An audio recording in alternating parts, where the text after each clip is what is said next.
Hey, Renee, Chris, and Ryan going live. Best podcast, Beauty and the Beast. Sit back and catch a vibe. Oh yeah, we talking zombies and apocalypses and all those things you like. Going beast mode, and if you didn't know, it's P to Z up on the mic. Hey, TWD family, grab the snacks about the pantry and subscribe and like if you can, please. Or those walkers eat you like some candy. Hey, okay. You at the right place at the right time. No one does it better, that's the bottom line. Beauty and the Beast, this is prime time. Let's go.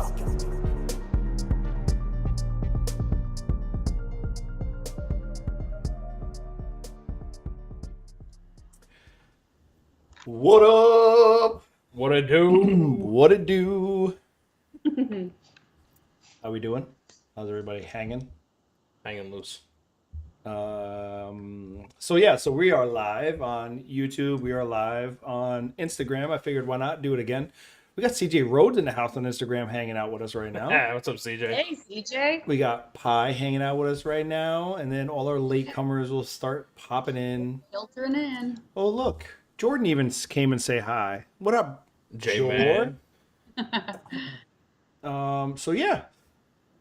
Hope everybody's ready to wow, Tiffany's here. Hello, Tiffany. What's going on? So yeah, we're going to be breaking down the season 11 The good, the bad, and the ugly. and the lockdown. The good, the bad, and the lockdown. Did you see? The good, the bad, and the ugly. I want to know who your choices are for that. Oh, okay. Did you guys see the thing with what's his name, James Corden, the Late Show host? Mm-hmm. And he did a skit, and it was with Ryan Reynolds and Josh Brolin. And so Ryan Reynolds was talking, and he was like, the good, the bad, and the ugly. And he looks, when he says the ugly, he looks at James, and James goes, wait, hold on. Am I the ugly? And Ryan Reynolds goes, well, I mean, I'm the good. He's the bad, pointing to Josh Brolin. And he goes, so, I mean, that leaves you. It was so funny. I watched it on YouTube. It's great. I miss being able to stay up that late to watch all these things. I watched them the next morning. Oh, okay. Yeah, you watch them the next day. Jimmy Kimmel tonight. Norman Reedus will be on Jimmy Kimmel Live tonight. Oh. So Reedus yeah, will be you can on watch it in the morning. So. Very cool. I can't say that Jimmy's my favorite, but No, but I like when Norman Reedus or like Coleman Domingo was on it recently, so I watch it when they're on. he's a limp flag in my opinion. He's just a wet limp flag. Limp noodle. Yeah, Jimmy Kimmel. Ugh. Linda's here now too. If you didn't see. Lindy. Jimmy isn't. I said Jimmy isn't even his mother's favorite. Yeah, exactly. Yeah, it's true. So who's excited, man? We're gonna talk about episode 17, season 11, obviously, of The Walking Dead. Worth the final countdown. It's whew, Yeah. the final 8. But I guess if you had AMC Plus, you got to watch 8 and 7. The final 8 and 7. yeah. There's 6 left. So I mean, that was crazy too. Eva, what's up? What's up? I watched the first episode, and then I was like, and then it like said, on the little thing on my phone, it was like, watch the next episode. I was like, wait, what? Yeah. Yeah, because AMC, they did that with Tales also. For some reason, instead of doing it a week early like they will for the rest of the season, they put the first 2 out on the same night as that would premiere the first one. So I'm not sure why they did it that way, but Pie's Anthony's complaining. here. Pie's complaining. What's up, What up, Anthony? Anthony? What's going on? There's a lot to unpack with this episode. Yeah. There's a lot. There's a lot. Yeah. What's up, Andrew? Popped in on Instagram. I mean, this episode,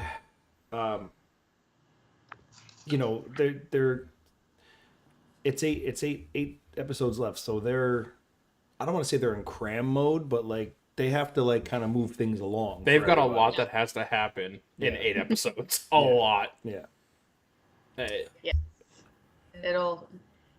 She says it feels like there's less and less plot per episode as the season progresses.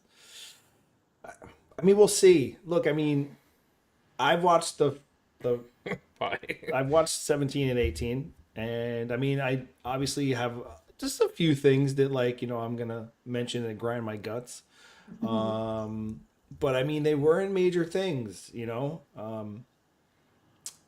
I know. So Meg's not here, but she did send me some things she wanted to go over, and one of them was kind of like because of her occupation and what she does, and she noticed the little gaff there that they did during the JDM chase scene, the car chase scene. Yes. And she sent me, a photo, and she's like, "What is this about?" And it's a piece of duct tape over the like emblem for the vehicle. Yeah. And she's like, "Really? We used black duct tape to cover this up?" She's like, "They couldn't just put like a Commonwealth symbol on it or something like that, something cool." Or they couldn't have just like popped the symbol off and just paint it over it. You know what I mean? Like, I don't know. Yeah. What up, Eric? But honestly, if she didn't mention it, I wouldn't have noticed. I mean, I know her eye; she's keen on that because that's what she does for a living. Yeah. But I wouldn't have noticed it. So yeah. But it was cool that she noticed. I retweeted it on Undead because I thought it was hilarious. And one of the things she mentioned too, along with that, was I don't know. So a lot of people in the earlier seasons with The Walking Dead, they had a lot of sponsorships, especially like car sponsorships. One of their major players early on was Hyundai. Hyundai had like a huge. They had like this huge every commercial break was Hyundai. They showed Rick. What is it, Rick? When they found the backpack on the side of the road, and they tried to swerve off the side of the road, and they got stuck with the Hyundai. Oh yeah. Like like all they like really made sure. And there was another car company involved at another point, and I can't remember who it is. But they early on they had these major, like I want to say like major promotions with car companies, and I think that maybe they got to the point where like they don't need them anymore, or they didn't want to it was Dodge. Okay, so Anthony says it's Dodge. Even CJ said Dodge. Yeah. Everyone's telling. So yeah, they did have some major players as far as car companies earlier on. Yep. And maybe they just. I don't know. Maybe they can't do it anymore for some strange reason, or maybe they're not getting it anymore. Nobody's coming forward to give them that money anymore to run a promotion. But there's that. I want to talk about something Pi said before it gets out of the chat, and I don't see it, and I forget about it. So she talked about Negan and just waltzing in, and I saw the people mention that too. But the reason was Daryl sent him kind of undercover. He knew to ask for Mercer, so he wouldn't talk to anyone until he saw Mercer. So then Mercer comes in because they kind of feel he's a kind of an ally. I mean, he follows the rules. He does but he's done this now with Daryl, and he's done it with Rosita now, where he's like, I got you. He's like, I know this is my best place right now. So with Negan not getting, we would have all loved to see Carrie Genzel come in and interrogate Negan. Sure. That would Chris mentioned that to me, and I'm like, that would have just been brilliant. Yeah. But they were trying to keep him under the radar, like, hey, you've not been seen before. No one knows who you are. Let's sneak him in this way. So that's the reason for it. But yeah, it would have been pretty dang cool to see her interrogate him. I mean, just imagine him walking there and like it cuts to the next scene is her sitting there with him. So how many times do you wipe? Oh. And then you just see Negan go, and then like the next scene is him walking in the Commonwealth. Yeah. Like, I mean, like just the questioning alone, like, oh, would have been golden. I feel like the dialogue between Carrie and JDM would have been phenomenal. Oh, it would have been outstanding. Oh my god! And it's like I said with the thing with Sebastian, right? Not to skip ahead too far, but like when he was like, "Do you know who I am?" and Negan goes, "Do you know who I am?" It would have been phenomenal if he said, "Why I'm the boogeyman," just because it's something that he would say. Yeah. I could see him saying that. Right. And I'm like, you had so many opportunities. I get it. It's towards the end, and you want to have your seriousness, and you want to have that build up for the big Avengers Endgame finale. Mm-hmm. But that we hope for. Yeah, we hope. But I think there should have been some comedic elements, especially with who Negan is, because Negan ties in his humor with his actions. Well, they definitely let him loose with the cursing. I mean, my god! They let him fly. He dropped an F-bomb. Just go ahead and meet JDM, yeah. I mean, which is great because it's him. It's who he is. So, all right, let's his facial expression, real quick. His facial expressions, like right before Jerry comes up to him, he's like, and I loved that. This little couple faces he made looking at the Commonwealth and the circus that's going on around him. It was great. I'm actually gonna Instagram. I'm gonna cut you guys loose. If you want, you can come and join us over on YouTube.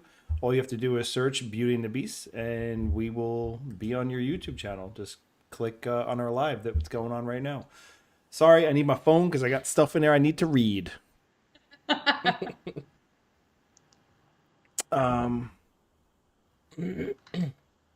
me see. Oh, I'll go ahead with the opening sequence. I thought that was phenomenal. The new opening sequence. It was so much more. I love seeing all the different locations and that, and then of course all the names. There were like 10 new names put in there, and then just that little bit of tweaking with the theme song. That was just a nice element for the end, and because the final season or the final episode is going to be done with a full orchestra. Really? Oh, wow. I think. Yeah, Okay. I'm pretty sure that's what was done. Yeah. So, pretty cool. All right, so here we go. So these are just some things that Meg sent in, question wise, and just talking points, whatever. She said, once again, Jerry proves to be a shining light in a world darkened by evil with his charm when he asked the neighbor for a favor after he and the kids evade the guy hunting them. I'm drawing a blank on his name. Oops. She says, Jerry must be protected at all costs, but sadly something tells me he won't make it to the end. I think in the final battle he'll go out in a blaze of glory for his family and his community, but I truly hope he makes it. So we'll touch on that. And then she did mention the Freddy Walker because she's got eyes like a freaking eagle. Yeah. She catches everything. She said, love the little nod to the iconic slasher. Nicotero said on Talking Dead he wanted to do other well-known movie killers before the show ends. So I'm hoping we get to see a Walker version of Jason Voorhees or Michael Myers. Yes. Though the latter will be hard to pull off, I think. And then she says, then she says, Walker's in the field. When Rosita and Mercer roll up on the turned over truck, the Walkers were moving about different. The Walkers were moving about different. Their moves and footprints seemed more calculated than your typical Walker. Maybe they are the variant. Now, because that horde should be. Yeah. I want to touch. Yeah, we'll touch on that as we go through the whole thing. But so as we go through the episode, we'll obviously touch on what you guys are saying in chat and everything else. But so. I kind of marked this episode starting off as like the hunter being Lance and the hunter being hunted, so to speak. We the shithead and the dickless brigade. I was really hoping Oscar's going to be in chat tonight. Well, let me tell you something. When I see like Blaze and all them, oh my god, how's it feel to be part of the dickless brigade? We lost Renee. Uh-oh. Oh, sorry. Oh, Renee, where'd you go? I don't know. What did I do? This podcast brought to you by Skype. And bubbly. What happened? For the times you can't be together, you can still be together. What? Skype. Oh, Skype. Is that their logo? No, Or made it up. Oh, there she is. I don't know. I don't know what I did. I was trying to fill the time, Good job. So yeah, okay. Oh, hey Pam, what's going on? Pam's here. I marked this as the opening of the show as like Lance being the hunter, Buddy's being hunted. I love the opening. Lucy's here. Hello. I love the opening scene with Maggie and Daryl doing those kills. Real quick, I just want to point out something Polly said, because that is my true grind my guts moment of this episode. Probably my only one, I would say. Remember the golden rule in Walking Dead, and you kill the walkers as silently as possible whenever you can? Mm-hmm. Okay, so you have an automatic weapon. I get it. It's tempting to just let loose. But they also had knives that were mounted like a bayonet to their guns. And whenever they had just a couple of walkers, they just shot them. Yeah. Why did you just stab him? Like, I get it. Oh, a gun. It's dramatic. Ooh, it's actiony. I get it, but it's stupid because it violates the main rule of Walking Dead. Did you say it's actiony? Actiony. Actiony. I mean, am I the only one who noticed that? I don't know, because like I think it's excessive in my opinion is what I'm saying. I don't know. I mean, I guess it's user's choice. Yeah, but the whole point was that you wanted to reduce noise because noise drew walkers, Yeah. and an automatic weapon's not gonna draw. I mean, we've seen people kick a tin can down the road that attracts a horde of zombies, but a fully automatic weapon doesn't. Hey, man. You know. I don't know. Maybe I'm on my soapbox, but that really pisses me off. Yeah. I mean,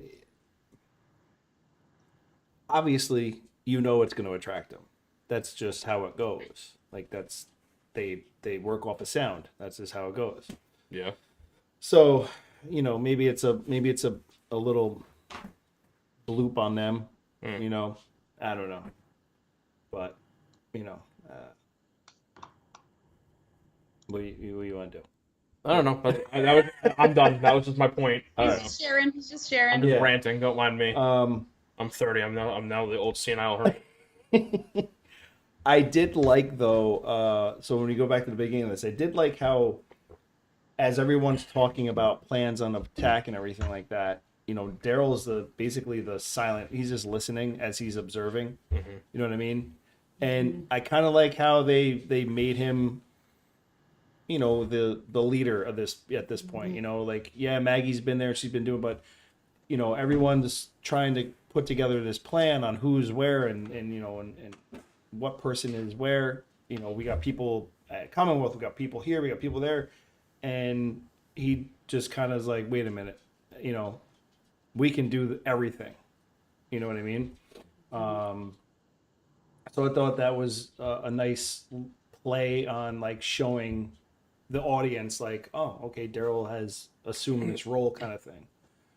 Yeah, Angela King shared, I don't know, some interview I listened or whatever of hers, and she said that Daryl will be a driving force to bringing back all of our survivors for this, for this battle against the Commonwealth. So yeah, I enjoyed seeing that. He just, like you said, he's just quiet. He processes it all, and then man of little words. But then when he does talk, he's got Yeah. Yeah, I mean, and it's a good plan. I mean, I gotta say, what they would with the plan. I said I actually wrote Daryl's plan actually pretty damn brilliant, because using Negan, seeing Negan be able to put on that Whisperer mask again, that was cool. It really was. And I gotta say, like the silent knife kills or knife, like even the tactics they used with in the back of the knee, stuff like that. A lot of rib shots. Yeah. But I think because their armor, they know. So Daryl would know where the weak spots were. Yeah. So I'm sure he would have been like, "Hey, get him there," So I thought that was very cool. Yeah. Instead of these fake shots that, like, how do they even do that? Yeah. So does Negan just carry his Whisperer mask in his back pocket? I don't know, man. He must. Yeah. He pulled it out a couple times, and I'm just like, well, because like he had it with Maggie. That's when he showed Maggie how to, Maggie and Elijah how to blend in and do that, the Whisperer walk and all that kind of stuff. So yeah, he's probably found out it's a very useful tactic. Yeah. So he probably, it's just like like Lucille, he always carried that with him. And I mean, speaking of leadership too, like even Negan in this episode, like look at all the hats he wore in this episode. I mean, I have Negan, the Whisperer, the carjacker, the getaway driver, and the ass saver. You know what I mean? Like he literally did everything you could ask for in one episode. And I mean, kudos to them to pulling off a pretty cool car chase. I was waiting. I was kind of like waiting for the intersecting, crash to come from Daryl. And that's what I mean. Like his plan, for Negan to go make the kills, get in the vehicle, steal the vehicle, distract people to him, for Daryl to almost, and obviously we all know he wasn't going to kill Lance right there, but for him to almost kill Lance in that one series there, to fool them also, and then and take another vehicle, You know, I mean, it was actually a pretty well done plan. So I was really happy to see some good thinking. You know, Yeah, it was like smart, not just yeah, dumb. Like a lot of times, yeah, there's not a plan really. It's just kind of it runs off in their own direction and things. And I like little details like I know that when Daryl watched to make sure Negan got in the clear. Yep. You know, he didn't just assume it. It was like I don't know. It just felt like it was more of the story. We got to see the end of that part. Okay, Negan did get away. Okay, now Daryl can go finish his mission this way and do what he was supposed to do. Yeah. So I just like details like that. I think that to me that's something we haven't seen for a while because you just kind of have these open-ended things happening and you assume they turned out okay or whatever. Yeah, go ahead. And no, so Linda made a great point that I wanted to point out. So the person we heard narrating the beginning was Judith, right? Yeah. And for me, I think that's freaking cool because I'm hoping It's like a little nod to Carl. yes, Yeah. to him narrating. You know, we find out in the end of the comics that he's narrating, you know, this is in the future, and he's narrating the story of point A to point Z. Yeah. And so I saw that, I heard that, and I was like, oh, that's freaking cool, you know? Yeah. Because it almost sounds like that. Yeah. Sorry, I just noticed we got Georgia Tor is just hopped in on Instagram. So did Cosmo Mom. What's up, Rachel? Yeah. Wilani. That's right. Yeah, well, Lonnie's here. Cool. Nice. So we have that whole ambush sequence that's take Detroit? place. Yep, Detroit's here. So we had that whole sequence take place. You know, it worked out very well for them. Yep. And then it brings us to the Commonwealth, and we see what's happening there because of Connie's release of information on that girl April, and you know. Whatever else they dug up. Well, I mean, it was a whole expose. I mean, it was a big sheet. So Yeah. we don't know everything, but I mean, obviously April, that's being the main part of it. Man, I gotta tell you, I'm sorry, but you guys in the chat are ruthless. Linda's straight up saying RJ is so useless. He is not like the future. Like, Damn. you guys are beating up these kids hard. I have to say, though. Pi says RJ is just sort of around. Yeah, I mean, but seriously, they haven't even showed this kid training. They haven't anything like that. So that begs the question, what's the point of him? Why have him in the story? RJ is a Marty little fuck, isn't he? He's a Lucy. Fuck. You guys are brutal. These are kids. This kid's probably 6 years old, and you guys are just savages to him. Yeah. He should have been a blowy. RJ's there. Oh, no, Lucy. Oh shit! What's up, Mitchell? You came in at a great time. Well, Mitchell, you just came in at a good time. Read the chat above your comments there, my and God. you'll know what's going on. Exactly, Pam. That's what pisses me off. Is that They never developed his character. nothing about RJ except for passing comments. He is there for sentimental. Yeah. The sentimental He factor. literally not his. The only reason they. I mean, he did train with them. I think when they were doing the swords, when Judas was teaching him swords. But other than that, we haven't seen a lot from him. And I mean, he's a little kid. Yeah. He is very little, just like Jerry's kids. We don't see a lot from them. They're little kids, but in the scheme of things, what was the point? So I think it's all sentimentality, and just so everybody has a tie to Rick. Oh yes, Linda, we know. We know you were mean with Enid. Oh, we know, Yes, Linda. Dippy. I did. But she was practically an adult, so she was fair game. I mean, RJ literally had a nod in this episode. It's when Carol turns around and said when she hears the other set of footsteps coming, and she literally turns to she's like, go hide in the bedroom or whatever, and he like looks at the camera and he nods. Like that's it. That's all he had. That's all this kid had. He had a nod. They won't even let him talk. Like what? Yeah. I'm saying that irritates me because you know what? At this point, we have so many characters. We don't need more. Mm-hmm. You know what? Well, he's here to stay. You know what they could have done? Yeah, because they're not going to. They could have had Michonne killed while she's pregnant with RJ and gotten Lori's death. Mm-hmm. Yeah, that would have been cool to see replicated because at this point, it doesn't serve a damn purpose.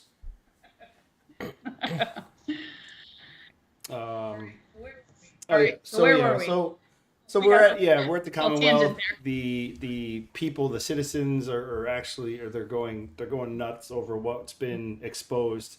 Um, you know, through Pamela Milton's son, um, Sebastian, right? Yeah, yeah. Sebastian. And Do you know what Norman Reedus and Josh McDermott call him?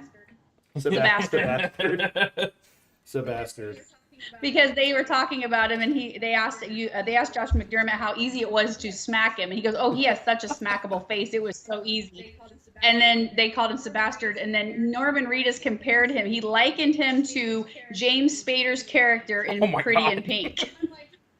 I'm like, that's exactly who he is. That's scary accurate. So anyway. But he's such a nice Teo is such a nice friggin' guy. You meet him, yeah, we had so much fun with him. Oh He's my a blast. Yeah. So, anyways, yes. So go back. Yes, Sebastian and all his crimes. Mitchell says, "I'm finally able to make one of the live streams. This is my first time for you guys." Oh, sweet. Well, thank you for popping in, Mitchell. Appreciate it. He subscribed. Yeah, he subscribed recently, but yeah. So we're glad you're here, Mitchell. We appreciate it. Mitchell has Mitchell is a Twitter master. He posts a lot on Twitter and things, and a lot of good stuff. So yeah, he's a good one to have. So ask questions if you have them, Mitchell, or throw in any whatever. We're watching the chat. So obviously, this uprising that's going on with the citizens is stressing Pamela out. She's on the, I mean, she's unhinging. She's sitting there in front of a table. You have Yumiko and Stephanie, or Max, Max is like handing her papers to read off of, and she's just sitting there like reading everything, just chill, like reading, like she's sitting there, she's like, blah blah blah. My blah. people, please understand that this is not my son. Like, come on, put some heart and soul into this shit. Your kid's neck is on the line. You're a politician. You know how to public speak. Exactly. But I mean, we also find out like how deep Max's vendetta is, in that, like, how she's angry. Yeah. Max is not having it. Well, what kills me is Max and Yumiko talking, right in front of her while she's doing this, and they're basically talking shit about her. Yeah. And she's just like, doing her thing, reading her. She's not doing anything right, blah blah blah, and she just keeps going on. That pissed me off, but whatever. Melanie on Instagram says that Gracie's character gets the same one line too. Yeah. I mean, my dad's a good cook. Daddy's a good cook when he's home. On the one day a week he is. Come on. I mean, give me something. Oh, let's not forget the fact that they kidnapped Gracie. I'm just saying. Oh, come on. They saved that kid from a life of torture. They're still kidnapping. What, she doesn't know one hurt her. No, they adopted. Her parents were dead. They killed them. Yeah. Because they killed them. Absolutely. Yeah, well, then she was an orphan, so somebody had to take care of her. Anyway. During that whole scene, though, that's happening, with everything, then they go, they shoot to outside. And you have Well, first they meet her on the steps. The parents confront her on the steps. Or inside. Well, but you also have, you have Mercer walk up to Rosita and say, like, why aren't you in uniform, kind of thing. And she's very like, this ain't my problem, man. Like, and I was, this is my day this off. ain't my problem. And I was like, okay, all right, Rosita's standing up for herself, her family, like her people. But there is like an interesting like friendship forming between her and Mercer. Yeah, absolutely. I mean, when he looks at her, he's just like, I need you, suit up. She's like, and it was cool when they're in the field. Yeah. Dang it, I got called in today. It was cool when she was in the field with him, and they're in like the Humvee thing, and she's like, "Look, if you need me out here, I'm here." But she goes, "Once we're behind those walls, my kids come first. My family comes first." And he was like, "Well, I respect you for saying that. Like, you see that there's actually this mutual respect and admiration going on, basically." Yeah. Pi says, I still want to know if they ever bother to even look at Gracie's. Doubtful. They had a new baby. details. Wait, well, didn't her mom die though? No, I think it was just the father, wasn't it? Oh, They killed his father, but I can't remember if there was anything said about a mother or if they knew. I'm not sure. Died during Because she the was war, at that. maybe. Yeah.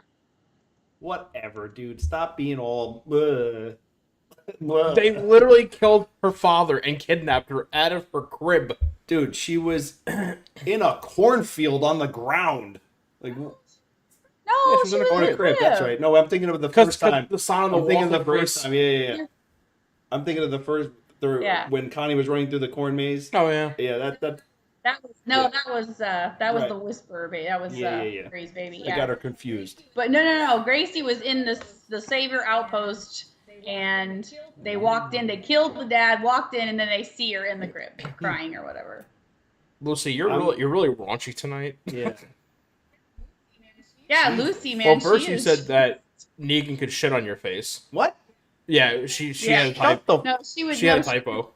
No, reverse that is what she said. It was a typo, though. I was like, look, I know you know, that's like German stuff. We don't want to do that. It's German. Yeah, it's called scat. See? I seriously would shit. Oh, she would shit on Negan's face.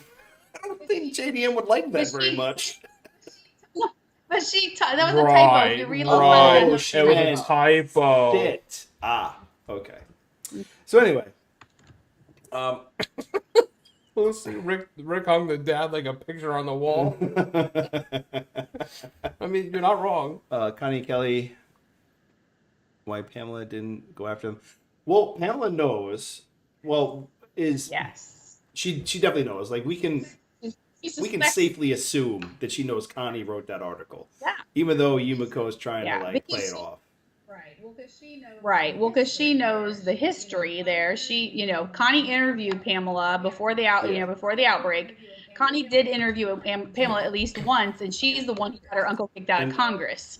So she knows who Connie is I gotta and what that she's done. Pamela right now really is just too tied up, and I mean Connie's probably the least of her worries right now. The damage is done. But see, I don't know about that either because she did make that comment to Yumiko where she was like, do you think your friend Connie has anything, knows anything about this? And she's like, no, I'm sure she doesn't. And she kind of gave her a look like, yeah, okay, whatever. Yeah. So I think that she's going to have it out for Connie. I really do. Well, I mean, we'll see. I honestly think she's just got too much on her plate as it is right now. Right now at this moment, who knows? So we know that Negan definitely gets away, and does and is still putting the plan into effect that Daryl has. We see Negan standing in the middle of of the square there after he meets with Mercer, and that to me was kind of like a battle of wits. You have these two personalities in a room. Mercer's walking around him, staring at him like, who are you? Why are you here? Kind of thing.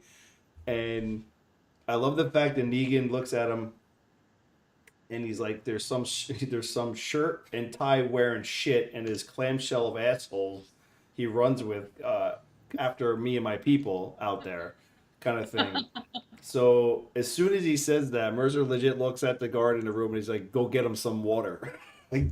How suspicious though, right? The guard knew and he was like, now, kind of thing. Yeah. But I mean, obviously Negan's able to tell him like, I'm here because Daryl sent me. I knew how to get in, type thing.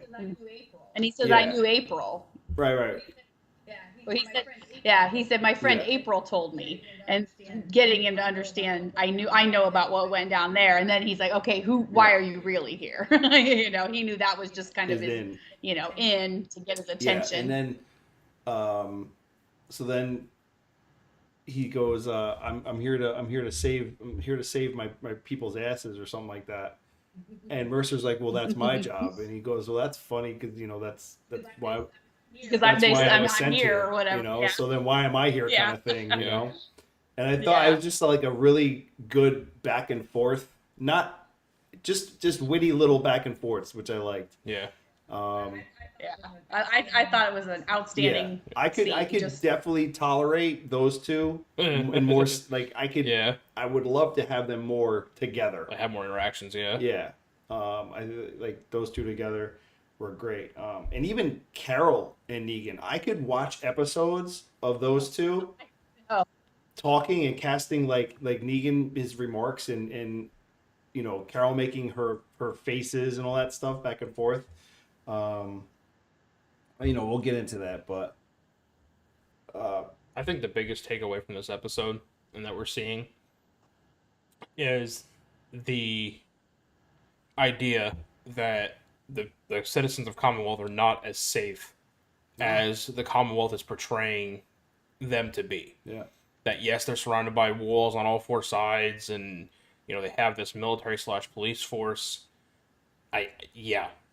But what we're seeing is that the citizens are not as safe as what is being portrayed to them.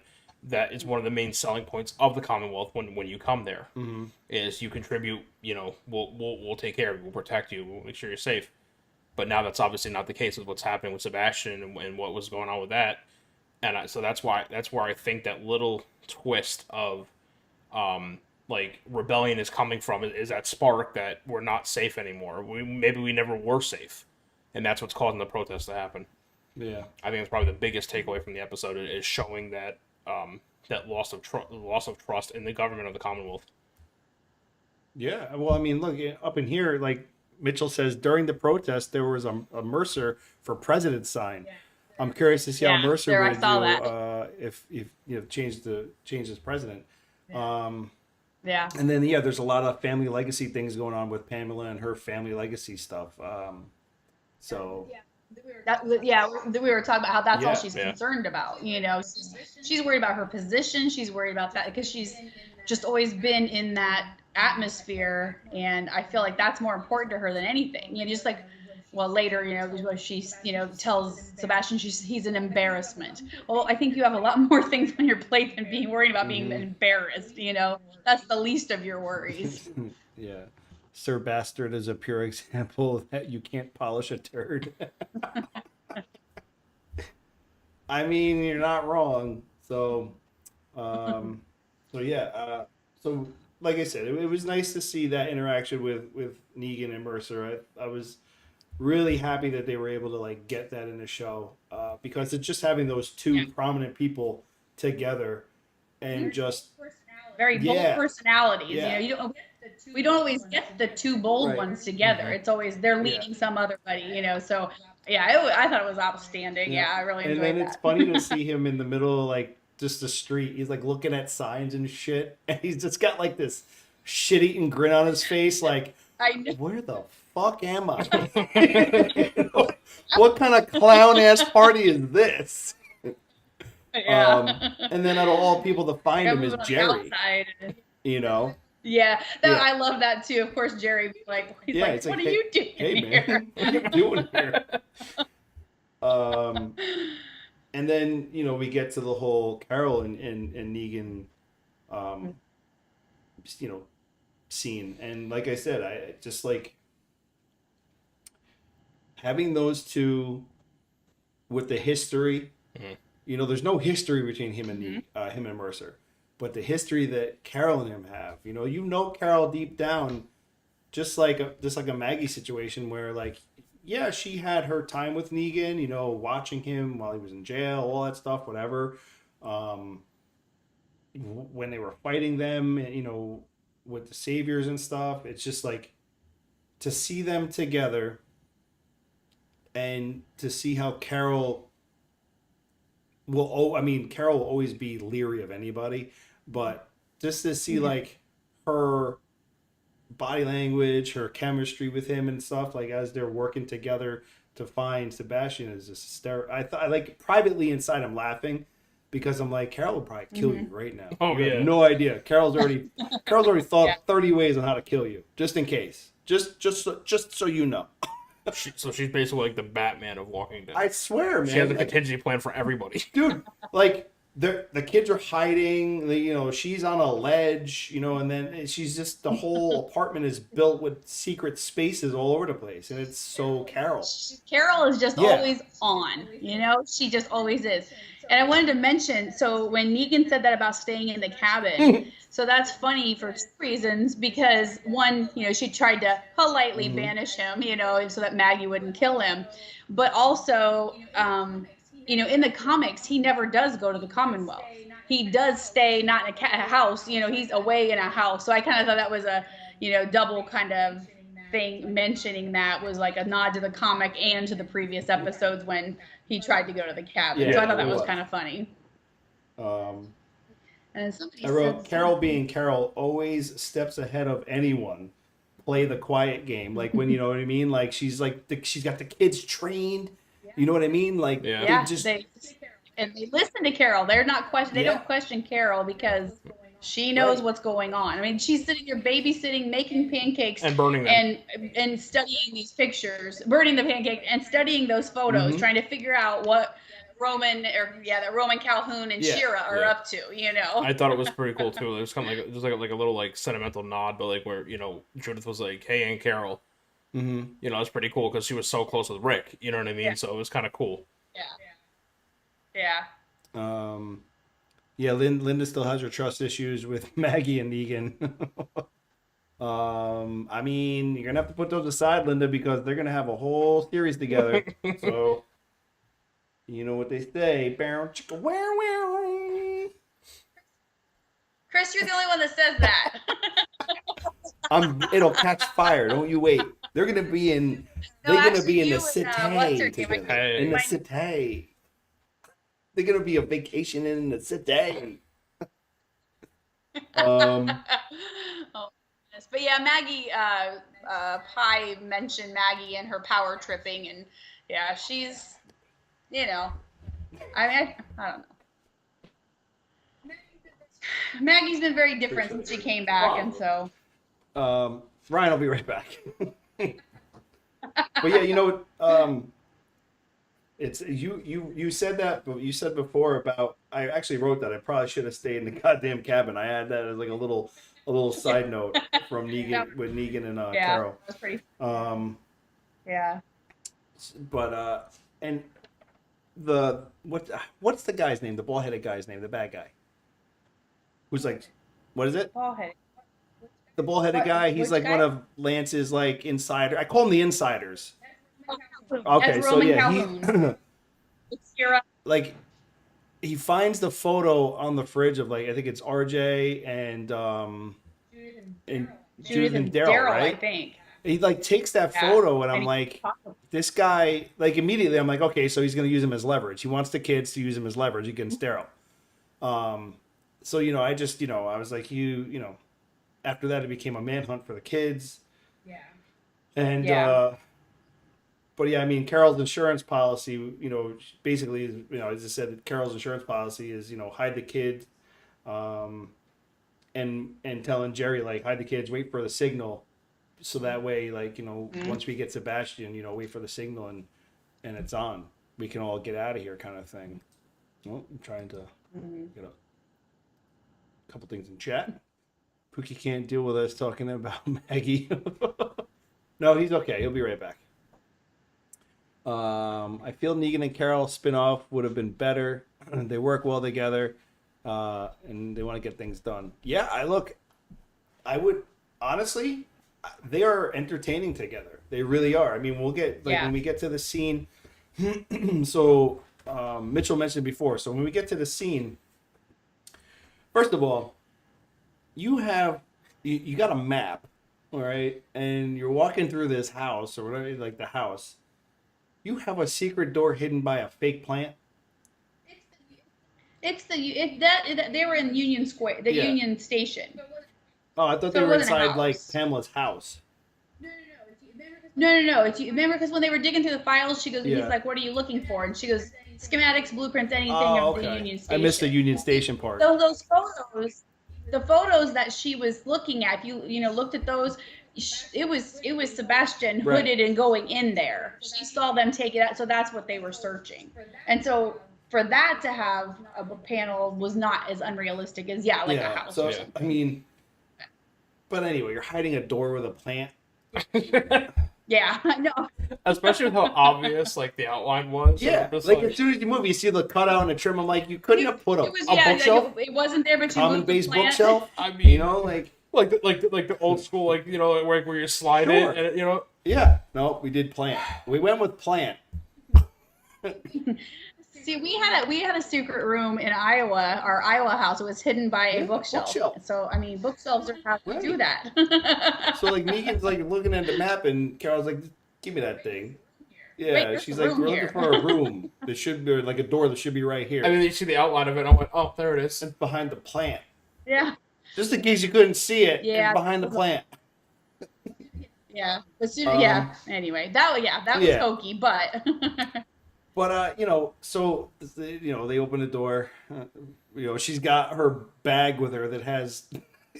When Negan said I watched her pull a rabbit out of her ass or some shit, I'm like, well, she just pulled a crowbar out of her fucking bag. That was so funny. So I'm like, I guess a rabbit out of her ass ain't that far off. Yeah. Her fucking bag of tricks. Yeah. So she pries the door open, and there he is, passed out on the mattress with piss jars over the. And I was a Carol or Negan. Then when they saw him, they went, "Ugh." Yeah, it was so just sigh of disgust. It was so funny to me. Yeah, I'm sure it was Negan. Yeah. Because I mean, like he makes a comment to her, and like I would take my chances with her over basically being in here pissing in jars. So yeah, that was funny. So the plan is to get him, sneak him out, and get him to Pamela. Yep. There's a whole bunch of commotion going on. They're all supposed to be on curfew. And this is the part of...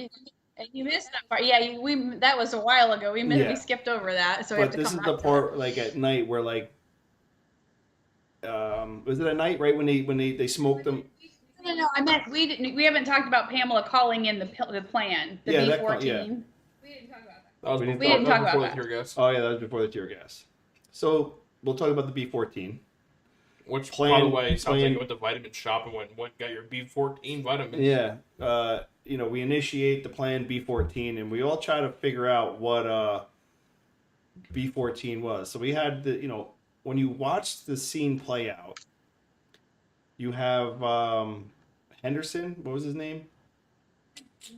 The guy with the megaphone. Henderson, That's right? Henderson. Yeah. And I mean, he basically tells them like, you got to go, whatever, this and that. But the main thing that like bothered me about this whole episode was the growling of the walkers over the sound system, over the PA system. This whole thing was announced at the beginning of the episode that there was walkers 5 miles away. Yeah. No, that was okay. You're getting your timeline messed up. Okay, so right after Pamela comes out of Union Station. It was earlier though, right? No, right after she comes out of the station is when she announces. She says, "Initiate Plan B14 now, immediately, whatever." Then we. Like when Yumiko and Magna are talking, then on the PA system they come over and say the lockdown is in place, when we go to their homes and that kind of stuff. Then he comes over and he announces to the crowd because the protesters aren't listening. So then he uses the bullhorn, does that. That's still all daytime. So then later on, they're doing like a vigil for April in the dark, and that's when the walkers are supposedly outside the walls. That's when you can hear them. So So that was just he talked twice on the bullhorn, once at night or once in the daytime. Yeah. Okay. Yeah. So in the evening is when we hear them, and like you said, to me it sounded like it was recorded. Yeah. I just thought this was a scare tactic by the Commonwealth, because last we knew they were 5 miles, and then Mercer and them went out. So I don't understand how they're at the walls. That too, but the fact that it happened on cue. Yeah. Was a very bizarre. Yeah, because he's like, listen. And he tells everybody, like why he says, listen, and everybody stops, and then we hear that. What is there, like a trooper, like a soldier running around on the like with the swarm hitting his microphone, like, listen everybody, they're growling. Maybe, look. These are the variant walkers, right? They're smart. Maybe they know how to use a radio. So this makes her B14, as we were all saying. This makes it a lot more, I guess, evil. Yeah, because I initially thought it was just the lockdown. Then as things progressed, it's like, wait a minute, was there more to it? Do they use this as a scare tactic? And that's, people were thinking that she called the wall, somehow they're calling, I've read online different things, and people are saying that was a call to actually bring walkers to the wall, which I just don't see. I talked to you guys about that earlier, about why would you waste your resources of your military getting killed? Why would you do that? So I'm not sure that it was that, but I kind of feel like it is some sort of a scare tactic, because I still think that those walker noises were recorded. They didn't, I don't know how they could be right outside the wall like that. I think the B14 is not only a lockdown procedure, but it's also a procedure to lure walkers to the walls, to show that there is a very real threat, and that the only people who can keep you safe are the Commonwealth. Sure, yeah. And I think that that's a way of trying to keep people in line, because right now, what the hell's her name? Pamela. Pamela has no control of the situation. Pamela. She has no control of the situation. At this point, in her mind, she is 2 steps away from having a full-on revolution. Yeah. Yeah. So how do you keep people in line? Well, we're the only ones who can keep you safe. Otherwise, that's what waits outside for you, outside the walls. If you can't keep people in line by offering them, like the paradise that Commonwealth is, how else do you keep them in line? You threaten them. And in this case, indirectly threaten them. Right. But that's my take on it, at least. Very politician-y. Very government-y. Yes. Yes, indeed. Scare them into their homes. COVID. So we have, where are we at now? I lost my spot. Oh, Lance. So we have Lance and Lance's insiders, I call them. So Jerry, this is touching on something that Meg brought up, with Jerry hustling the kids up a back alleyway fire escape, and once they're clear from that situation, I guess one of the neighbors opens up their window and he's just like, "Oh hey, we need a favor. We need a favor." So it was very Jerry-esque. Now Jerry's plan is to get these kids into an attic space, which I guess has been stored with non-perishables and everything else. So that way they could hang out for a little bit if need be. So I'm imagining that's where they're at currently, hanging out in an attic space somewhere. Yeah. So then, as that all transpired, you have Carol and Negan. We had there was a little I wanted to mention a little heartwarming moment while they were going through everything prior, when they were going through all the files and stuff. It was nice to see like Negan kind of open up to Carol. This is something like, about his wife and having a baby and all that stuff and everything. Yeah. So I meant to, when we were talking earlier, I wanted to touch on that. It was just nice to see like a little dialogue there where Negan felt comfortable enough to be like, I really, I have something to really truly fight for. Like we need to make this kind of happen type thing. Like, cause I have important things in my life I need to get back to. So I thought that was pretty cool. And then I wanted to touch on the scene. So when it cuts to the group with Maggie and Aaron and Gabe, Daryl, and Annie, and they're all discussing like, if we go this way, we're get caught. If we go that way, if you come up behind them, there's too many of them type thing. And they give a little, in my opinion, they give a little glimmer as to why Negan picked Annie, because she's an immediate out of the box thinker and says, let's go underneath them. You know, she's like, if we can't go, you know, behind them, we can't go this way, then let's go under them, you know, kind of thing. And she looks at the sewers. Yeah. So, I mean, that was like, to me, I was like, that's a nice little nod to her and her character. And it opens up a little window as to why you would be like, oh, that's why Negan likes her. You know what I mean? Like, she's a thinker. Yeah. Survivor. Yeah.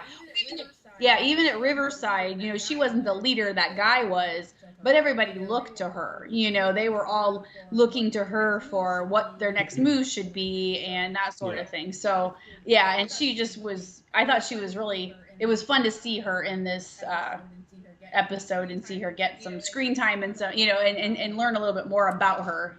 So I thought that was pretty cool. Zay says also with Maggie saying sorry about Leah to Daryl. I mean, that, you know, they made a really good point of touching on some soft points, you know, kind of like bringing the previous episodes into current, what's going on now.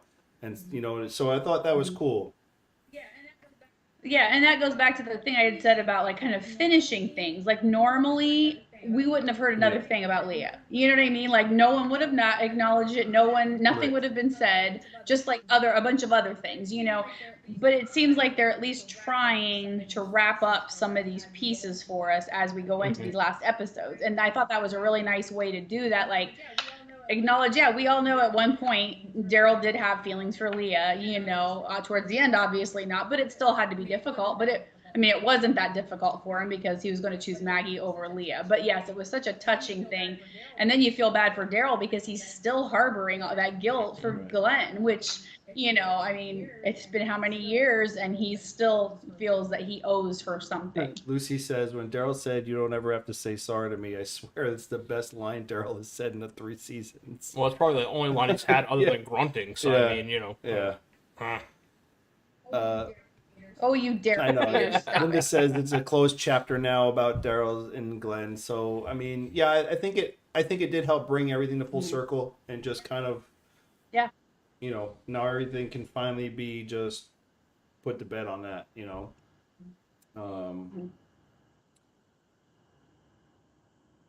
And then, sorry, I'm just getting up on my notes over here. My notes.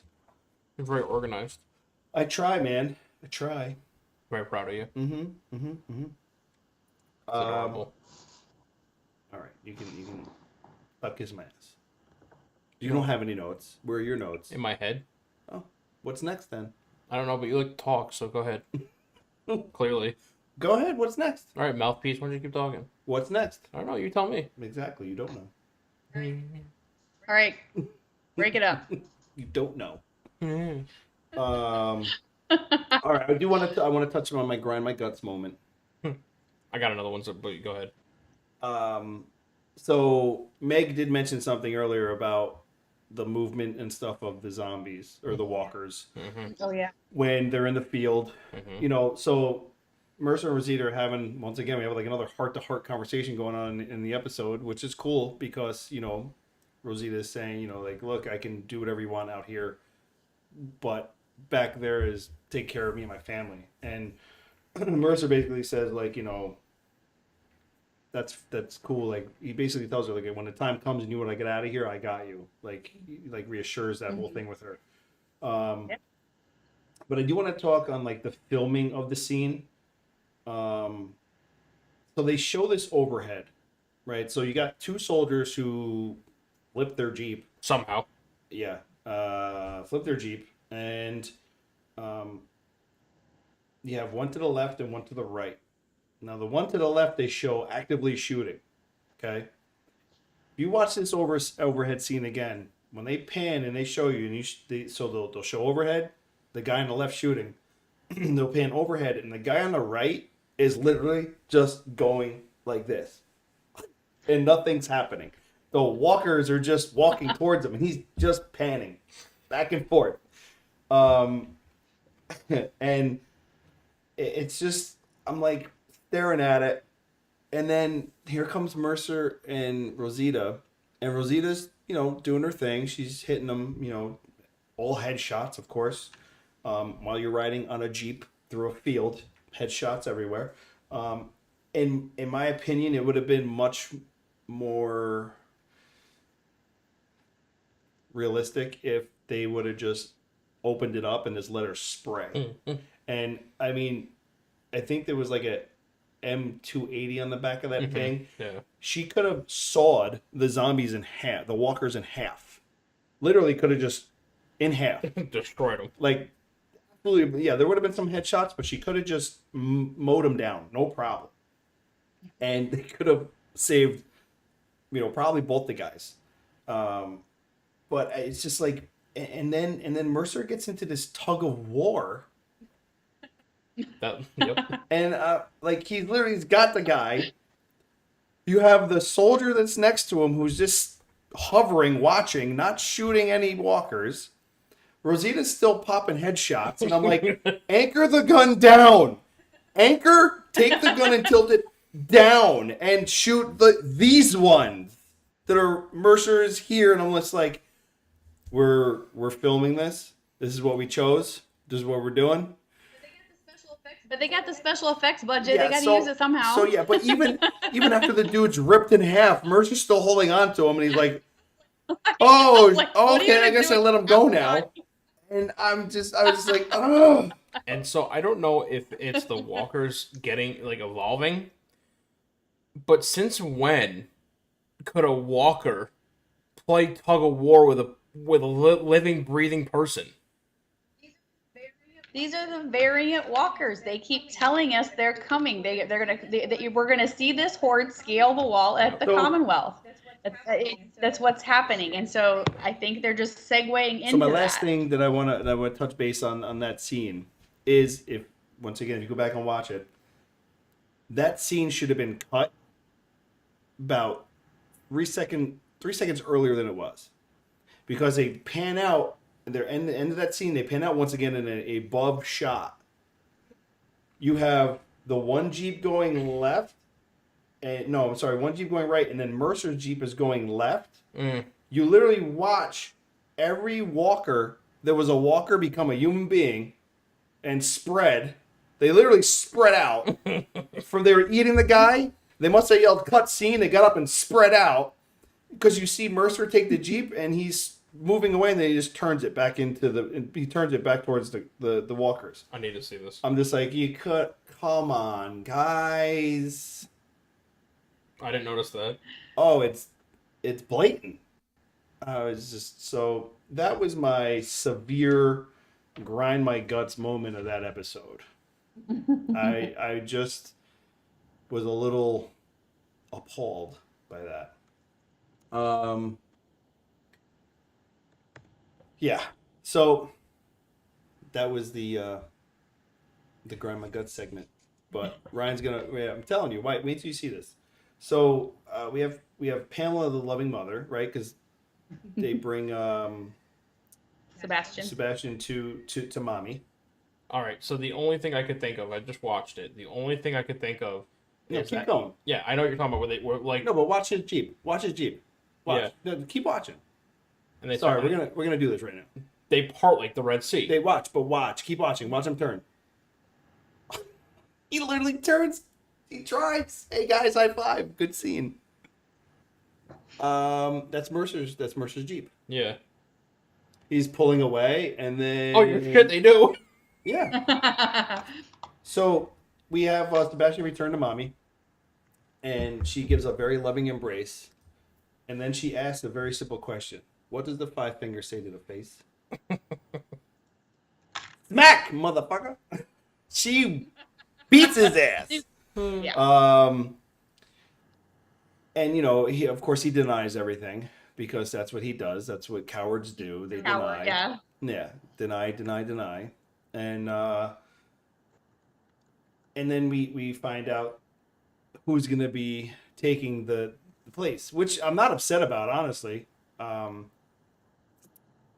I was kind of hoping that they would have two birds with one stone there, because you have Sebastian with a walker on top of him, and I was literally just like, waiting. And then you have Lance there, who's caught up inside the sewers with everybody. Yeah. That was cool how they like kind of brought him in and sliced their. Well, that's what I'm saying. Like a very sneaky, like because you're focusing on that walker. I was waiting for him to do something. I thought it was a trap. Yeah. He looks like something's gonna happen. So you're focused on that, and then they're under there knifing him. Yeah, I mean, like I said, during the whole episode, the stabbing was very and being very stealthy and everything. The stealth aspect was cool. And then to have them all come rushing in, and then Daryl come up from behind. And Lance's eyes literally, I think he probably has a brick of poo-poo in his pants because he shit himself. Don't tell me he didn't shit himself. He shit himself. Oh, yeah. He damn shit his pants on that. With that look on his face, what is it about? Because he is just... Yeah. He looks psychotic or something. Yeah, I mean, because then he has that leering smile when all his, when everybody comes in. I'm like, oh no, dude, you shit your pants. Don't act up now. Don't act up now. But I mean, it's I felt like the thought process for all our characters, the planning for what they want to achieve and what's coming was very well done. With Carol. Yep. Using Sebastian as basically their bargaining chip. That's their insurance right there. Yeah. I thought that was really cool. Very good plot as far as that goes. Even though, Pi said the plot, storyline and plot wasn't that great or whatever. But if you break it down to what they were asking our characters to do as far as planning wise. Their plans were very well thought out. Daryl's plan was very well thought out, very effective. And Carol's plan was very well thought out, very effective. And it's bringing us to the next episode. That's where we end with Daryl having him under the knife. Guns are drawn. We got some cut scenes from next week. Obviously we saw some cutscenes for next week, and those of you who have AMC Plus already watched episode 18, but we're not going to talk about it until next week. So, yeah.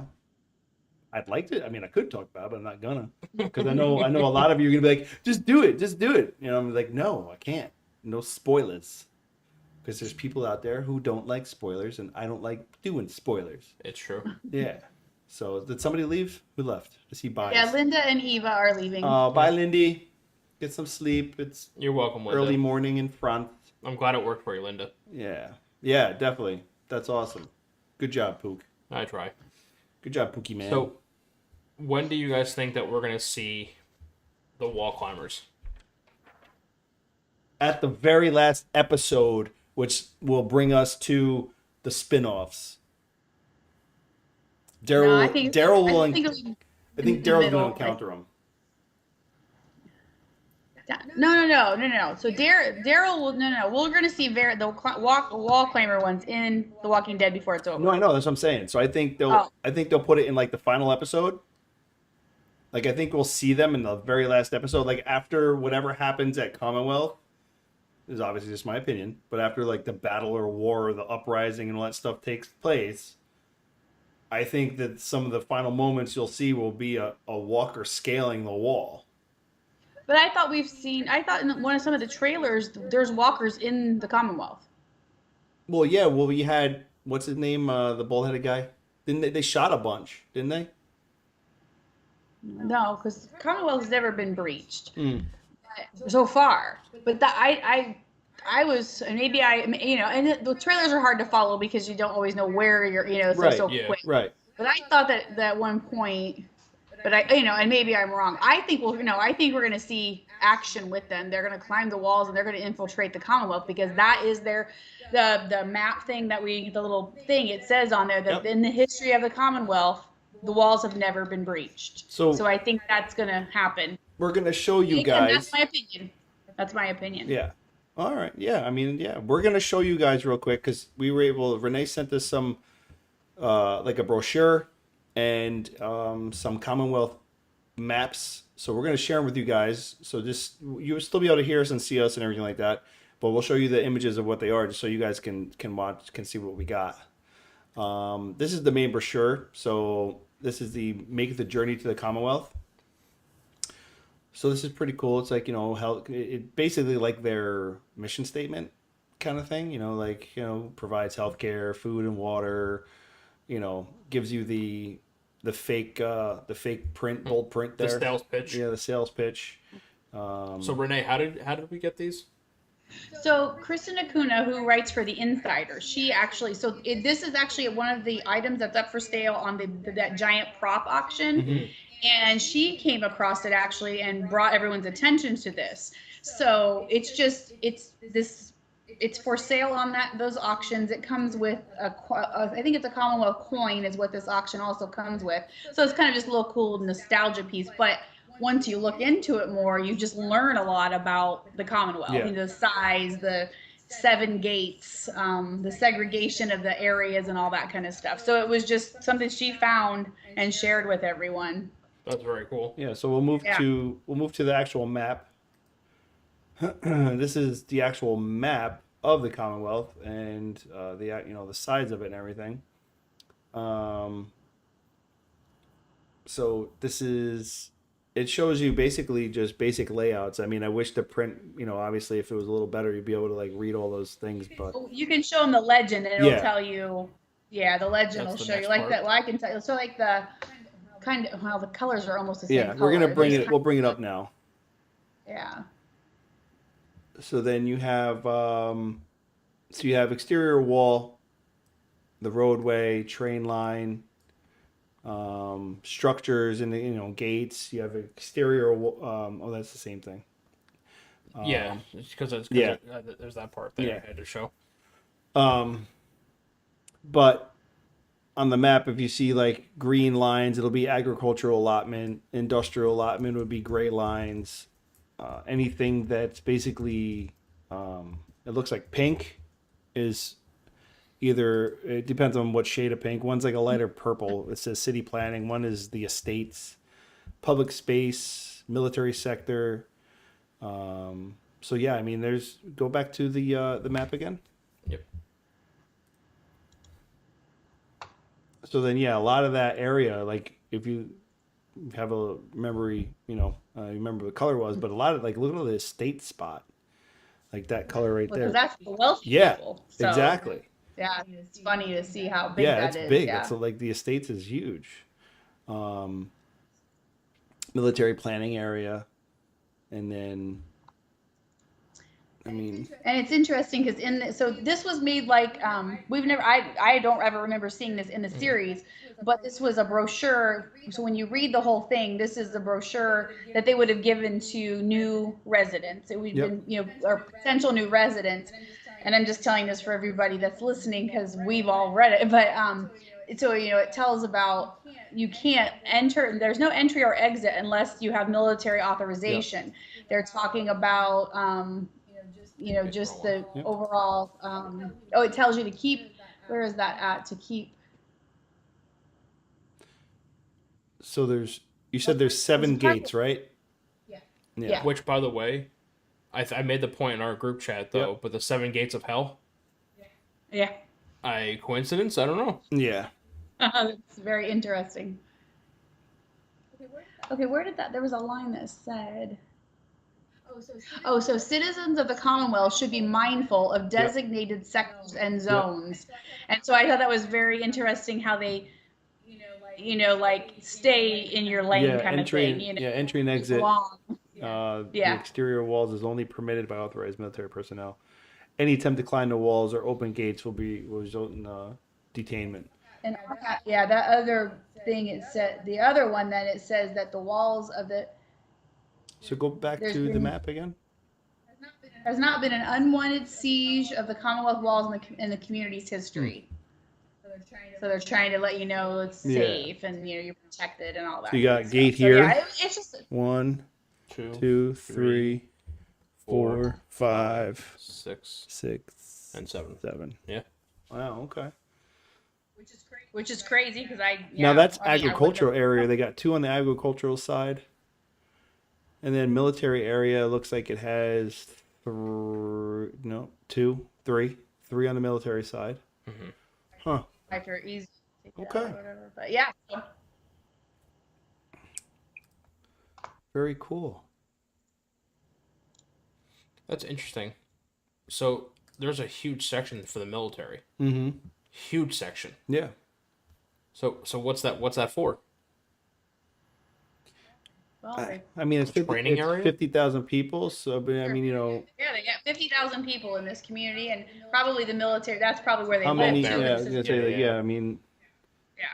Always. what you know, you have to You know, 'cause, figure out like what population of the community is military. I would imagine probably at least 50% or more. They probably Yeah, try to make because, I mean, everybody available. You know, anyone who can be, you know, military be military. Yeah, and like for the housing and things, remember they gave him kind of crappy housing until they proved Mhm. themselves, like Daryl and stuff like that. Then later he got a nicer place, so I'm sure that's all within the military Yeah. sector. So.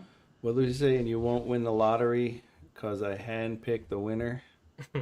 Oh, They're just dogging on talking the about Pamela. Commonwealth. I'm talking Yeah. about Pamela. Yeah.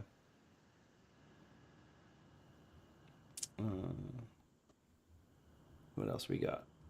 Come to the bright new future. We have lots of very high walls and heavily armed military. Yeah. I mean, that's the sales pitch, you know. Yep. So I just thought it was That interesting. was very cool. Yeah. Thanks for sharing that with us. Yeah.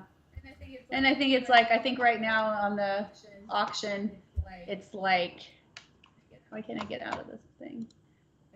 I think the auction for that, just that map and the coin, I think is all you get with that. And the price is at like $250. Yeah, the bid is at $250 right now. The Negan's bat is, last I looked, it was $11,000. I'm like, I can't think. I mean, I love The Walking Dead, but I cannot think of, if I could choose, if they AMC said, Renee, you can pick anything from any season, any episode to keep, you know, to buy for $11,000. I can't think of one thing I would spend $11,000 on. I just, yeah, and like Negan, or not Negan, Daryl's bike's at like $8,500. It's the second one, Wow. and then Michonne's katana is $5,600. And one of the Judith and Carl's hat is $4,200. Pi wants to know how much is the can of dog food Daryl ate out of. Let me see if it's in here. I'm just kidding. Well, honestly, you know, the funny thing is, you say that this auction has a lot of high-end, you know, key pieces, but there is another auction that's going to be. This one's all online, I believe. There's actually a physical auction somewhere in Georgia, and they have got tons of things like spoons that so and so used, and they've got like a Carl's bunch of spoon cool from his things. pudding. Chocolate pudding, yeah. Yeah, right. Yeah. So yeah, no, I don't see the dog food, but like there's a Cherokee Rose for $375. Jesus. His motorcycle keys are $500. So wait, you got to buy the bike for $85, but then you got to get the keys too? I don't know. Wait a minute, I got the bike, I can't start it. How much are the keys? I Like when you play Monopoly and you gotta trade property. Yeah, what the hell? So the note that he wrote, let's see, the one that note from Leah, or note to Leah, it's going for $475. I mean, I'm just shocked at some of these. Lonnie wants to know if they have the pocket watch on there. I don't see. Pie. He sold separately. Yeah, right? That was good. Sold together the bike will run you 9 G's. Imagine. That's actually not a bad price. No, it's not. Not for Daryl's bike. I Yeah. mean, No, if not it's at in all. perfectly The- running That's what I'm condition, saying. $9,000. Yeah, I guess I didn't read the thing to see. But yeah, I mean, stuff's going pretty high. Give it a year, we'll start seeing this stuff on porn stars. I can't believe that freaking Negan's bat's $11,000. Imagine. Yeah. I mean, I get it's No, iconic, they don't but, have. Yeah. I don't see a pocket watch. I see like, well, let me see if there's a Herschel. For Glenn, there's the pocket watch. Is there a Herschel? Yeah, it's not a Herschel list. Yeah, so I don't see it anywhere. Yeah, for Glenn, it's like his outfit, the pictures. and Lori's pregnancy test. Gross. The rubber knife. Ew, gross. I Does mean, no one actually have to pee? Jacket. well, I know it's a prop, but did somebody pee on that prop? Just walk around Atlanta. Yeah, I mean, there's a lot of stick cool- for us? You can get Rick's gas can for $550. That would be cool. That would be cool. Yeah, Morgan's staff is $650. Oh, you can get Aaron's his rubber mace hand Oh, for $2,000. Jesus what the hell? A new cosplay was Yeah, expensive, but damn. Yeah, some of this stuff is just they did have Sophia's outfit, like her walker outfit, or so that was kind of okay. cool I too. have to but imagine that the stuff is gonna come with a certificate of authenticity. Yeah. yeah, this auction set, that is. You can get Eugene's Grimbley gunk plushie. Remember that little Yeah. thing? How much? That's what that $800. Right, it's right in your Okay. wheelhouse. Nope, I'll go to Etsy and get one for $50. Yeah, I know. Yeah, they make them. Lori's wedding dress is $200. Lucy, I want Rick's boxers. That is all. The orange backpack would also be cool. Oh, Yeah, that's a good one. Let me see. There's a blue backpack. That's not what we're looking for. Let's see. I want Rob's cut off limb. Rob's leg. Oh yeah. I want Rob's leg. Was that tainted meat? Or guy? a bottle. Yeah. Bob. Bob. Bob. Isn't that Bob? Yeah. I thought you said Rob. Bob's leg. So Sophia's outfit so far, and it's the shirt, shoes, socks, and pants for $1,000. But again, like something like that. Inflation. But like to me, that's not iconic. I mean, Yeah. if you're a Walking Yeah. Dead fan, it is. Yeah. But Yeah. if you're not, you know what I mean? Mm-hmm. Like if someone took Negan's bat, took Lucille, and somebody saw it and wasn't a Walking Dead fan, chances are they would still know what it is. Yeah, I mean, you've Because seen it it's very, somewhere. very, very much pop culture. But Right. so it's very weird to me that someone would buy Or like Sophia's Rick's clothing. Python, you know what I mean? Like, Yeah. So it's, Yeah, that's weird to me. Yeah.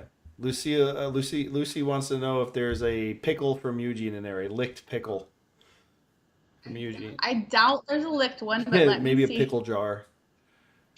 Yeah, pie. I mean, Yeah. for me too, it's a little girl. Yeah. So for me, that's a little weird too. But Yeah. I don't know. Yeah. You know what I mean? Mm-hmm. Oh, I know what you mean. Puts the lotion in its skin. I know what you mean, Rye. Like for me, that's like the same as like someone wanting to get like was it Addie Miller, the actress who played the first Walker? Mm-hmm. You know, like that, like the bathrobe and like Yeah. and like someone buying that would be creepy. You know what I mean? Like, the slippers, right? Yeah. The slippers she wore and all that shit. I don't know. Yeah, the search is being weird. I can't get it to like it had the list of character names, and now they're like not doing this for me. It's being difficult. is that something, Renee, that we could share the link on social media for? Absolutely. Yeah, I wrote an article and wrote. There's. I mean, it's like it's just golden. It's golden, like gold IN, Golden. and then .co. Oh, okay. Oh, okay. Yeah, and then they've got several auctions, and just click on The Walking Dead, and then you can look at everything. And there's 10 days, 23 hours, and 35 minutes left to vote, listen to me to vote to. Is there a buy now option, or is this like straight bid? I'm looking, but I don't think so. Yeah. Okay. So here, and now I'm back to the names, but I don't even see. Yeah, there's no Eugene isn't listed. So no No pickles. pickles Sorry. loose. Ooh, what can we get from Alpha? I didn't see that. A what? Alpha. Oh, they've got her her little sawed-off shotgun thing. Oh that yeah. you- The prop. What about Negan's Whisperer and then, mask? That'd be nope. That would be cool. And then there's a skinned head prop, and then her green dress that she wore when she snuck into the kingdoms. Oh yeah. Yeah. And then, but I will post the link on our Twitter That'd be awesome. page so everybody can. Yeah, because I mean it's kind of just fun to go through because, and then I just looked at I think the reason Lucille is going for so much is because it is a hero used one. This was used in the scene when he killed Glenn and Abe. So I'm sure that's why it's going. I mean, because it's when they're the hero ones like that, that means they were used for like action, you know. Well, because a lot of people don't realize when you buy props from these auctions and stuff like that, they could be screen used. They could have been screen tested. Yeah. It might not be what was in the shot. Right. And it seems to be pretty good at telling, like, Daryl's production used motorcycle. Okay. Rick Warren sheriff costume bloody, the shirt and undershirt. So it tells you that, and here's Rick's production used rubber Colt Python stunt revolver. That's so cool. so it does tell you that these are like production used and things like that. Sweet. So that so I will post that on Twitter right now. That way, if everybody wants to peek and see, kind of just fun to look at. I don't have the money to buy anything, but it's cool to look at. Yeah. I'll be window shopping. And that's as far as I'll make it the window. As far as I'll make it to the window. Yeah, that's about it. So I mean, other than that, I mean, I'm all caught up now on House of Dragons. Yep, me too. So that's good. House of Dragons has been very good. Very good. Especially this last episode. Holy shit. Yeah, very good. We're supposed to get another time jump? Yeah. Between 2 to 5 years? Yeah. Between this week and next week? I think it might be more than that because what the Aegon, the one who got... The one who was masturbating out the window? No, what's the other one then? With the eye. Oh, Aemond. Aemond. Yeah. He looks like he's a teenager. When I read it, it said between 2 to 5 years. So how old do we think he is when he gets his eye cut? Like 10. 10? Yeah, so he's probably 15. He's got to be at least 15, dude. So probably 5 years. But like he looks like he's 18. Yeah. You know what I mean? Yeah. So yeah, it's probably the closest they could come out. Tits and Dragons. No, House of Dragons, Lucy. House. I can see why you're confused because there's a lot of tits, a lot of dragons. Yes.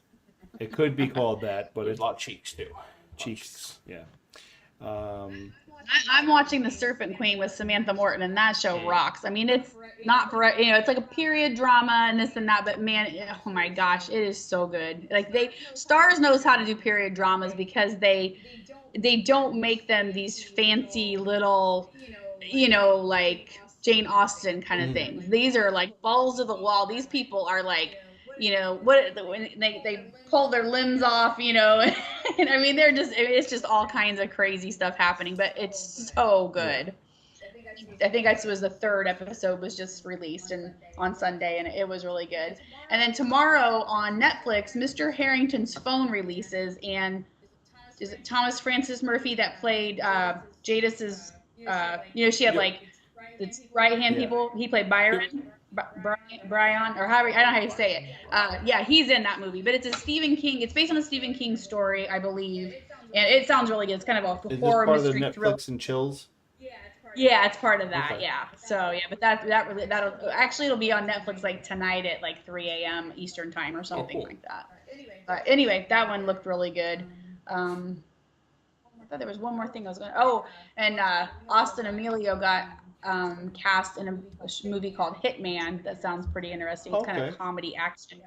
Yeah, I think I saw Tiffy posted something about it somewhere. Yeah. So of course, I know I sent it to her to make sure, but Sharon had already sent it to her, so I just wanted to make sure she knew.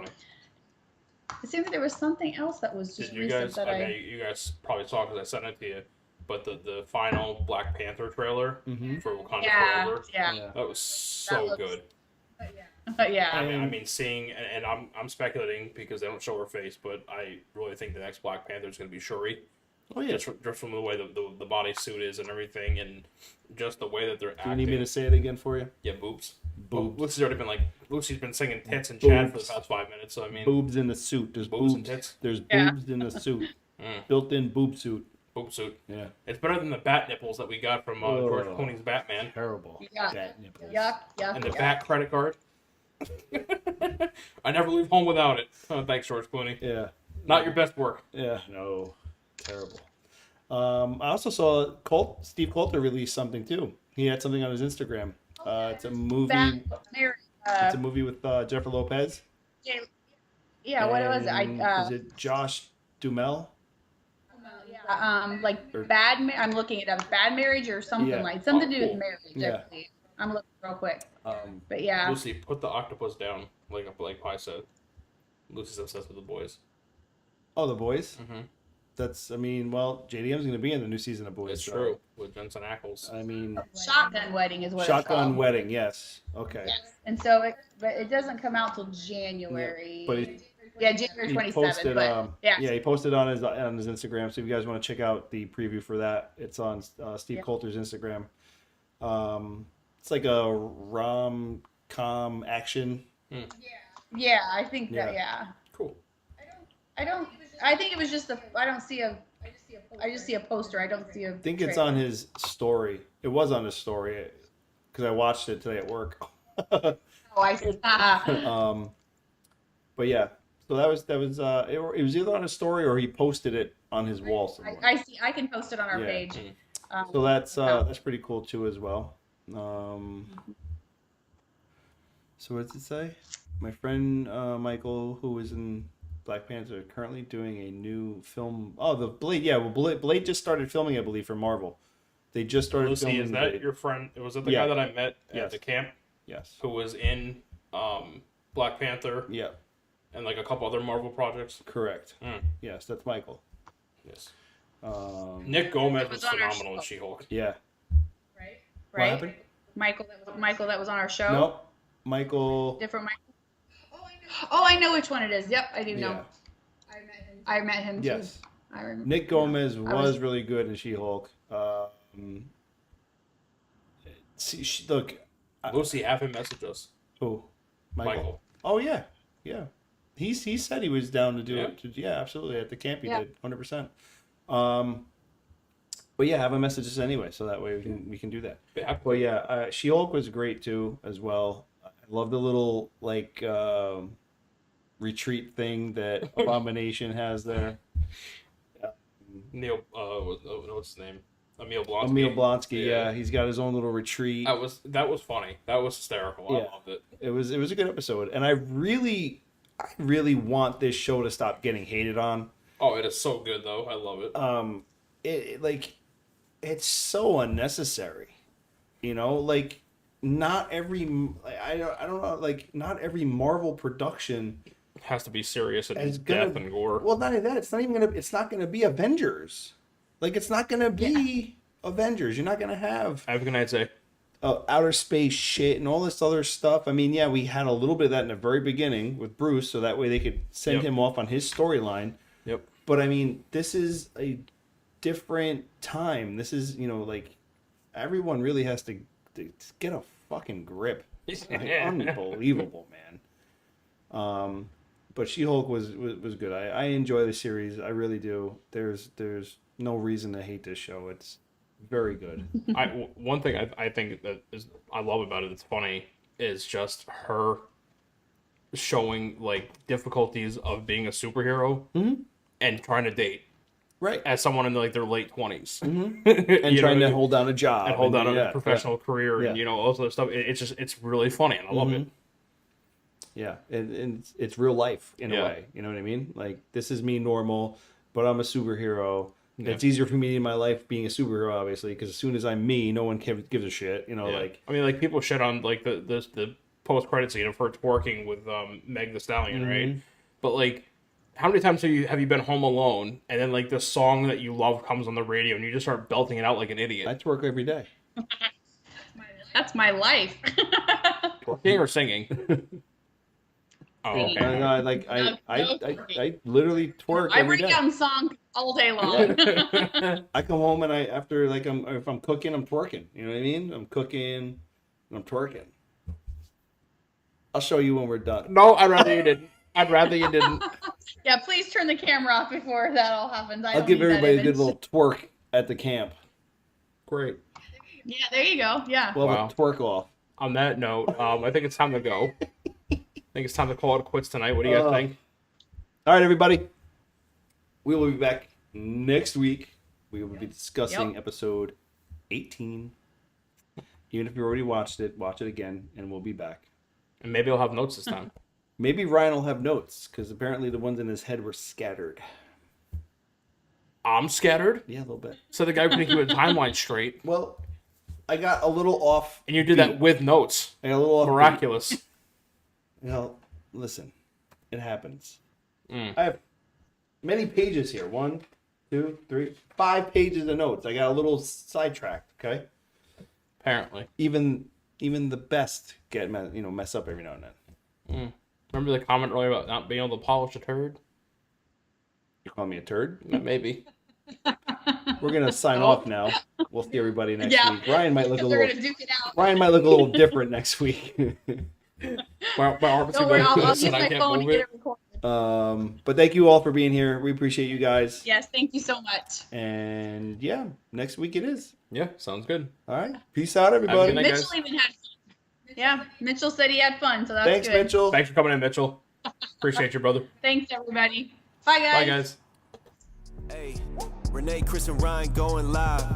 Best podcast, Beauty and the Beast. Sit back and catch a vibe. Oh yeah, we talking zombies and apocalypses and all those things you like. Going beast mode, and if you didn't know, it's Peter Z up on the mic. Whoa, hey, TWD family, grab the snacks about the pantry. Subscribe and like if you can, please. Or those walkers eat you like some candy. Hey, okay. You at the right place at the right time. No one does it better, that's the bottom line. Beauty and the Beast, this is prime time. Let's go.